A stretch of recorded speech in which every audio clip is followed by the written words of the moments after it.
बिस्मिल्लाहिर्रहमानिर्रहीम। हम कंटिन्यू कर रहे हैं अपनी lecture series on the subject of marketing. Last दो लेक्चर्स जो इस चैप्टर से रिलेट करते थे मार्केटिंग इन्वायरमेंट की, उसमें हमने मैक्रो इन्वायरमेंटल फोर्सेस के ऊपर बात की। पहला लेक्चर हमारा था अबाउट डेमोग्राफिक्स, दूसरे लेक्चर में हमने इकोनॉमिक फोर्सेस और नेचुरल इन्वायरमेंट की फोर्सेस के ऊपर बात की। अभी हम इसी डिबेट को कंटिन्यू रखते हैं और बात करते हैं मैक्रो एनवायरनमेंट में टेक्नोलॉजिकल एनवायरनमेंट के ऊपर। What is the technological environment? अगर हम बात करें टेक्नोलॉजिकल फैक्टर्स की, तो these are the most influencing characteristics जो आज के हर डिसीजन के ऊपर इफेक्ट कर रहे हैं। तो same is the case with the marketing decisions of creating different products and services and then marketing it. So technological environment is perhaps the most dramatic force now shaping our destiny of human beings. So technology has revealed or released such wonders, जैसे technology की वजह से आपके पास क्या आया? Antibiotics, robotic surgeries, then miniaturized electronics, smartphones, and then internet services, social media, and so many other different forces जो आपको आज इन्फ्लुएंस करती हुई नजर आती हैं. They are all creation of technological environment. So it has also released such horrors as negative side पे भी देख लेते हैं, nuclear missiles, chemical weapons, assault rifles. पहले जंग तलवार से होती थी और उसमें डेथ टोल कम होता था. आज एक बम फटा और लाखों लोग डेथ का शिकार हो गए. तो इसका मतलब क्या है कि टेक्नोलॉजी ने पॉजिटिविटी भी क्रिएट की और नेगेटिविटी भी create की. So it has released such mixed blessing as the automobiles, television and credit cards. So our attitude towards technology depends on whether we are more impressed with its wonders or its blunders. So कहा जाता है कि चलें एक example लेते हैं, TV, television. अभी इसको LCD, LED भी बोलते हो. तो टीवी अच्छा है या बुरा है? तो इसका जवाब जैसे आपको टेक्नोलॉजिकल एनवायरनमेंट में नजर आता है कि ये इसका यूजेज है जो इसको अच्छा या बुरा बना देगा. Same is the case with technological environment और टेक्नोलॉजी कि ये हमारे ऊपर है, हमारा एटीट्यूड है टुवर्ड्स टेक्नोलॉजी जो कि ये बता सकता है कि हम इसके बेनिफिट से फ़ायदा उठाना चाह रहे हैं या हम इसके ब्लंडर्स का शिकार होना चाह रहे हैं. So new technologies can offer exciting opportunities for the marketers. For example, would you think about having tiny little transmitters implanted in all the products you buy?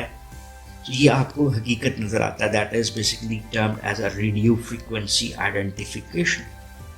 So RFID, radio frequency identification transmitters that can be embedded in the product that you are buying, और हम उसको tag कर सकते हैं, हम उसको follow कर सकते हैं till it reaches towards you. So बहुत सारी फर्म्स आपको ये RFID टेक्नोलॉजी यूज करती हुई नजर आ रही हैं. सो टेक्नोलॉजिकल इन्वायरमेंट का एक करेक्टरिस्टिक जो आपको नजर आता है पहली बार वो है कि it is changing rapidly. Think of all the today's common products that were not available 100 years ago, और even आप 30 साल पहले चले जाएं. ठीक है, वो कहते हैं कि अमेरिका में अब्राहम लिंकन को नहीं था पता कि ऑटोमोबाइल्स, एयरप्लेन्स, रेडियोस और इलेक्ट्रॉनिक लाइट्स होंगी. सो आपको एक रैपिड चेंज नज़र आता है और कि टेक्नोलॉजिकल इन्वायरमेंट में जो चेंज है वो बहुत रैपिड है. इवन अगर आप देखें टीवी की बात करें तो आज टीवी नहीं बिकता, उसकी बजाय LCD बिकती थी, अब LED बिकती है. और पहले आप वीडियो देखते थे, बहुत सारे लोगों को शायद वीडियो का ना पता हो, VCR हम इसको बोला करते थे. अब VCRs नहीं है, CD प्लेयर्स थे. अब मेमोरी चिप चलती है जिसमें आप सब कुछ प्ले कर सकते हैं और आपको उसके ऊपर चीज़ें प्ले करने के लिए जस्ट ऐप्स की ज़रूरत है. दूसरा फैक्टर जो टेक्नोलॉजी के हवाले से है, new technologies create new markets and opportunities. अगर हम बात करते हैं कि every new technology replaces an older technology. Just transistors hurt the vacuum tube industry, CDs hurt phonograph records, and digital photography hurt the film business. इसका मतलब क्या हुआ कि हम WL win-lose situation में one will win might have an impact upon losing something other. So when old industries fought or ignored new technologies, their businesses declined. तो आपको ये नजर आता है कि न्यू टेक्नोलॉजीज जो है, नई टेक्नोलॉजीज नई मार्केट्स तो क्रिएट करती हैं, नई अपॉर्चुनिटीज भी क्रिएट करती हैं, बट एट टाइम जो एग्जिस्टिंग अपॉर्चुनिटीज है उसके डिक्लाइन का बायस भी बन सकती हैं. Like companies that do not keep up will soon find their products outdated and they will miss new products and market opportunities. So जो अच्छा करेगा, जो टेक्नोलॉजिकल एडवांसमेंट पे जाएगा, वो ज़्यादा बिजनेस ग्रैब कर लेगा. और दूसरी जस्ट टेक एग्जांपल, जैसे हम पहले बार बार बात करते हैं नोकिया के ऊपर कि नोकिया ने अपने आप को अडॉप्ट नहीं किया. Nokia was a hot seller in the world of mobile phones, लेकिन आज आपको सैमसंग नज़र आता है और अदर डिफरेंट फोन्स, आईफोन नज़र आता है, बिकॉज नोकिया ने वक्त के साथ जो टेक्नोलॉजिकल चेंजेस हैं उसको अडॉप्ट नहीं किया, वो इनोवेशन उन्होंने नहीं दी. देन हमारे पास क्या नज़र आता है कि इसको हम पाकिस्तान के कॉन्टेक्स्ट में भी थोड़ा सा कंक्लूड कर लेते हैं कि आपकी प्रोडक्ट्स की नीड्स फ़र्क हो जाती हैं टेक्नोलॉजिकल एडवांसमेंट के साथ. आपकी मार्केटर की मार्केटिंग स्ट्रैटेजीज चेंज हो जाती हैं, मार्केटिंग मीन्स बदल जाते हैं. जैसे फॉर इंस्टेंस आज आपको पहले बहुत सस्ती मार्केटिंग अवेलेबल है ऑन सोशल मीडिया. ये तमाम चीज़ें आपकी रीच टूवर्ड्स द कस्टमर बिल्कुल चेंज होती हुई नजर आती है. ये वो तमाम इम्पैक्ट्स हैं जो कि किसी भी जगह पे आपको किस रीज़न पे नज़र आ रहे हैं, they're all because of the technological advancement. Then हम बात करते हैं पॉलिटिकल एंड सोशल एनवायरनमेंट की तरफ. बाद ऑथर्स इसको डिफरेंट फोर्सेस के तौर पे भी बताते हैं कि पॉलिटिकल के साथ लीगल लगा लेते हैं, political legal forces and then social and cultural forces. खैर हम देखते हैं पॉलिटिकल एंड सोशल एनवायरनमेंट क्या बनता है. पहले देखते हैं political environment. These are the laws, government agencies and pressure groups that influence and limit various organisations and individuals in a given societies. So political environment किसी भी कंट्री में क्या रिस्पॉन्सिबिलिटी प्ले करता है. Major task of any political environment is कि वो laws बनाए, rules and regulations बनाए. बेसिकली इसमें गवर्नमेंट एजेंसीज हैं और प्रेशर ग्रुप्स हैं जो कि इन्फ्लुएंस कर रहे होते हैं. अब इसको जनरल कॉन्टेक्स्ट में तो हम पॉजिटिव इन्फ्लुएंस की तरफ लेकर जाते हैं. सो मार्केटिंग डिसीजंस जो हैं are strongly affected by development in the political environment. So the political environment consist of laws, government agencies and pressure groups that influence or limit various organisations and individuals in a given society. So political environment के context में सबसे important चीज़ जो नज़र आती है वो क्या है, वो है legislation. So legislation regulating the businesses. जो आपको किसी भी बिजनेस है उसका एक तरीक़ाकार है, उसका प्रोसेस है, उसके लिए आपको कुछ बेसिक रिक्वायरमेंट्स होती हैं. सो वो जो रेगुलेटिंग ऑफ द बिजनेसेस है that is supported through legislation. So government क्या करती है, डेवलप करती है public policy to guide business activities, commerce, sets of laws, regulations that limit business for the good of the society as a whole. So almost every marketing activity is subject to a wide range of laws and regulations. आप क्या produce कर सकते हैं, क्या नहीं कर सकते, licence आपको चाहिए, कहाँ पर सेल कर सकते हैं, कहाँ पर नहीं सेल कर सकते, प्राइस क्या रख सकते हैं, प्राइस क्या नहीं दे सकते. ये तमाम चीज़ें आपकी पॉलिटिकल एनवायरनमेंट से इन्फ्लुएंस नजर आती है. तो यहाँ पर आपको नजर आता है कि in the recent times there is an increased legislation. So legislation affecting businesses around the world has increase steadily over the years. और यूनाइटेड स्टेट्स की बात करते हैं तो has many laws covering issues such as, जैसे ये laws आपको हर country में ऑलमोस्ट नजर आ रहे हैं. कंपटीशन को कैसे लेकर चलना है, फेयर ट्रेड प्रैक्टिसेस क्या है, एनवायरमेंटल प्रोटेक्शन लॉज क्या है, प्रोडक्ट सेफ्टी से क्या मुराद है, ट्रूथ इन एडवर्टीजमेंट्स क्या होंगे, कंज्यूमर प्राइवेसी क्या होनी चाहिए, पैकेजिंग एंड लेबलिंग के लॉज, रूल्स एंड रेगुलेशंस क्या हैं, प्राइसिंग क्या हो सकती है. So these are different important areas जिसमें आपको इंक्रीज लेजिस्लेशन नजर आती है. It's not only in America but in different countries of the world आपको इसी तरह से चीज़ें नजर आती हैं. Understanding the business, the public policy implications of a particular marketing activity is not a simple matter.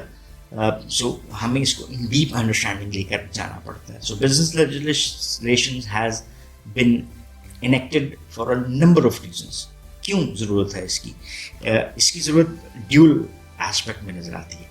First, protection of the companies, दूसरी है protection of the कंज्यूमर। सो अगर आपको लेजिस्लेशन नहीं मिलती तो आपका जो सेलर है वो भी प्रोटेक्टेड नहीं है। तो जैसे फॉर इंस्टेंस लाइसेंसिंग है, मुझे लाइसेंस मिल गया तो कोई और उस प्रोडक्ट को नहीं बना सकता, जो नाम मैंने रख दिया वो कोई और बंदा नहीं रख सकता। ये तमाम चीज़ें किस तरह से सिक्योर हो रही हैं? These are through laws, rules and regulations. और इवन कंज्यूमर के राइट्स को कौन प्रोटेक्ट करता है? वो भी लॉज, रूल्स एंड रेगुलेशंस कर सकते हैं। सो बिजनेस लेजिस्लेशन जो है वो उसके ड्यूअल रीजंस नजर आते हैं, that is the protection of the companies and then protection of the consumer, both is influenced by these reasons. So ये तो हमें different aspects laws, rules and regulations के हवाले से आ गए। Then changing government agency enforcement, increase emphasis on ethics and social responsibility. So ये new laws and rules and regulations enforce करते हैं और वो आपकी मार्केटिंग, प्रोडक्शन और इन एफर्ट्स को आप कहते हैं गाइड करते हुए नजर आते हैं। देन सोशल कॉन्टेक्स्ट में हम बात करें तो increase emphasis on ethics and social responsible actions. Socially responsible behaviour से क्या मुराद है? That is enlightened companies encourage their managers to look beyond what the regulatory system allows and simply do the right thing. These socially responsible firms actively seek out ways to protect the long-run interest of their consumers and the environment. तो social responsibility क्या हम आपके लिए laws, rules and regulations काफ़ी हैं? जवाब आता है नहीं। तो इसमें फर्दर क्या हो सकता है? तो फर्दर हमारा अपना एक कॉन्सेप्ट है सोशल रिस्पॉन्सिबिलिटी का, कि हम जो अपने एंड के ऊपर कर सकते हैं किसी भी कस्टमर के लिए, कंज्यूमर के लिए, ताकि हम डू द राइट थिंग कर रहे हों, उसको करने को तैयार हों। देन जी हमारे पास अगले फैक्टर के ऊपर चलते हैं और बात करते हैं कल्चरल एनवायरनमेंट के ऊपर। What do we understand by the cultural environment? Cultural environment consists of institutions and other forces that affect a society's basic values, perceptions, preferences and behavior. Culture क्या है जी? These are the institutions and other forces that affect society's basic values, perceptions, preferences and behaviors. हम दो cultures की बात करते हैं। एक culture है जिसको हम ऑर्गेनाइजेशनल कल्चर कहते हैं, दूसरा कल्चर की हम बात करते हैं कि जो आपको सोसाइटी का कल्चर नजर आता है। सो ओवरऑल इस वक्त हम बात कर रहे हैं सोसाइटी की कल्चर की, कि वो किस तरह से इन्फ्लुएंस करता है।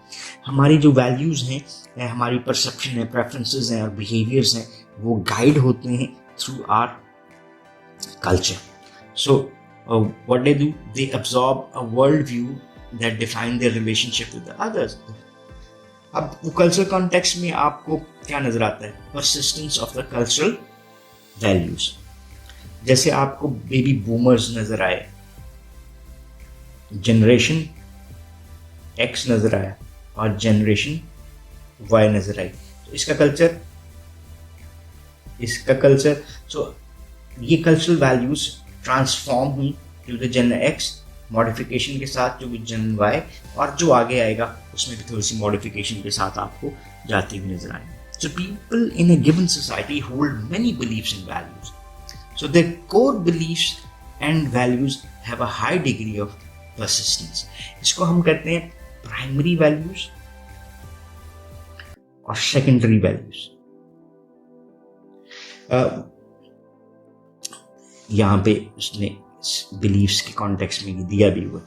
प्राइमरी वैल्यूज वो हैं, ये कोर बिलीफ यहाँ पर आपको मिल जाता है, and values are passed on from parents to children and are reinforced by schools, churches, businesses and government. हम अपने एनवायरनमेंट में स्कूल की बात करते हैं, मस्जिद की, मदरसे की बात करते हैं, बिजनेस और गवर्नमेंट की बात करते हैं। सो ये इस प्राइमरी वैल्यूज जो हैं, core values, open to change उस तरह से नहीं होती, और जिनकी बुनियाद शायद आपको मजहब से मिल रही है, आपको घर से मिल रही है। Secondary beliefs and values are more open to change, और believing in marriage is a core belief, believing that people should get married early in life और इज अ सेकेंडरी बिलीफ। शादी करना प्राइमरी बिलीफ, शादी जल्दी होनी चाहिए या देर से होनी चाहिए, सेकेंडरी बिलीफ आ जाता है। तो बहुत सारी मार्केटिंग जो है वो आपको कन्वर्टेड नजर आती है टूवर्ड्स द सेकेंडरी बिलीव्स। जैसे फॉर इंस्टेंस मैं बात करता हूँ कुछ मीठा हो जाए, कुछ मीठा हो जाए से आपके जहन में क्या आती है? मेरे जहन में आती है कैडबरी, ठीक है, क्योंकि उन्होंने पिछले चंद सालों में खुशी के वक्त कुछ मीठा हो जाए पे मिठाई के जो सेकेंडरी वैल्यू थी उसको इतना चेंज कर दिया है कि हम कुछ मीठा हो जाए पे चॉकलेट देना पसंद करते हैं. सो आपको क्या नज़र आता है? ये shift in secondary cultural values.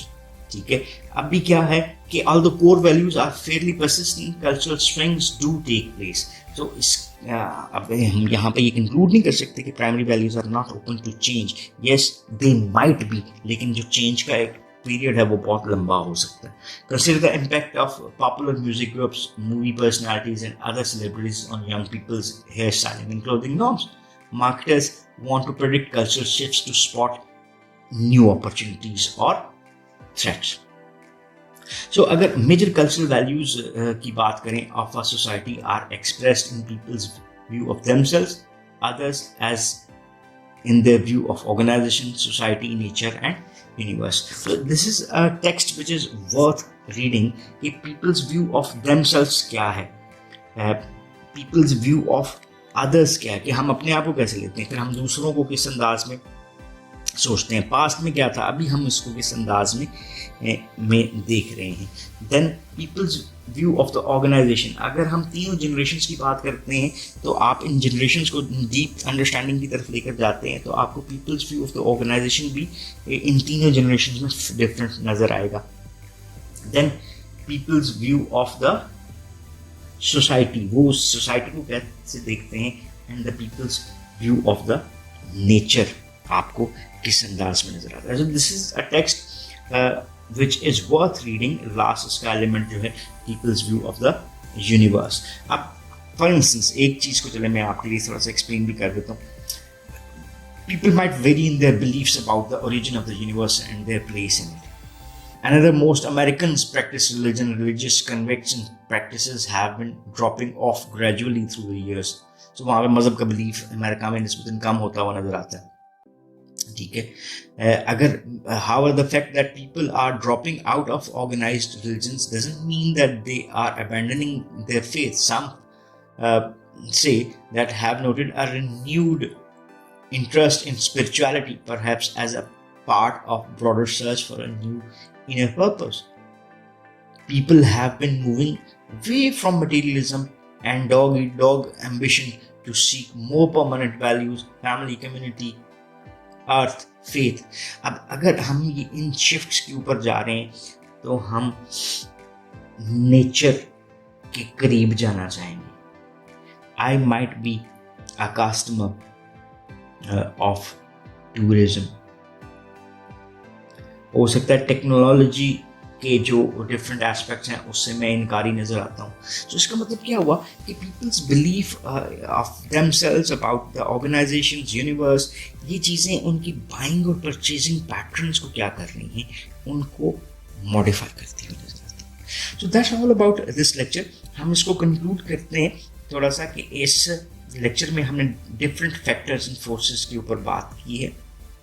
वो क्या है? We started this lecture with the talk about first thing जो हमने इसमें बात की वो थी पॉलिटिकल एंड सोशल. ये सेकंड थिंग बनती थी हमारी. हमने टेक्नोलॉजिकल इन्वायरमेंट से इसके ऊपर बात शुरू की. हमने देखा कि टेक्नोलॉजिकल इन्वायरमेंट क्या है, the forces that create new technologies, creating new products and market opportunities. Then technological impact हमने देखा कि मार्केटर पे किस अंदाज में नज़र आता है, creation of new products, creation of new marketing techniques. फिर हमने टेक्नोलॉजी के डिफरेंट एस्पेक्ट्स को भी देखा कि किस तरह से रैपिडली चेंज होती है, किस तरह से नई अपॉर्चुनिटीज़ क्रिएट करती हुई आपको नज़र आती है. देन हमने पॉलिटिकल एंड सोशल इन्वायरमेंट की बात की जहाँ पे आपने देखा कि लॉज, रूल्स एंड रेगुलेशंस आपको बढ़ते हुए नज़र आते हैं और गवर्नमेंट का ये काम है कि और basically laws and rules and regulations किस तरह से कंज्यूमर को प्रोटेक्ट करते हैं और मार्केटर्स को प्रोटेक्ट करते हुए नज़र आते हैं. देन हमने जो कल्चरल इन्वायरमेंट है उसके कॉन्टेक्स्ट में बात की कि किस तरह से कल्चरल इन्वायरमेंट इन्फ्लुएंस करता है और इसमें प्राइमरी कल्चरल वैल्यूज़ क्या हैं और सेकेंडरी कल्चरल वैल्यूज़ किस तरह से इन्फ्लुएंस करती हुई नज़र आती हैं. So that's all about this chapter. If you still have any question or queries, you can ask in the comment section and we will definitely love to answer those. So once again, thanking you. Have a nice time. अल्लाह हाफिज़।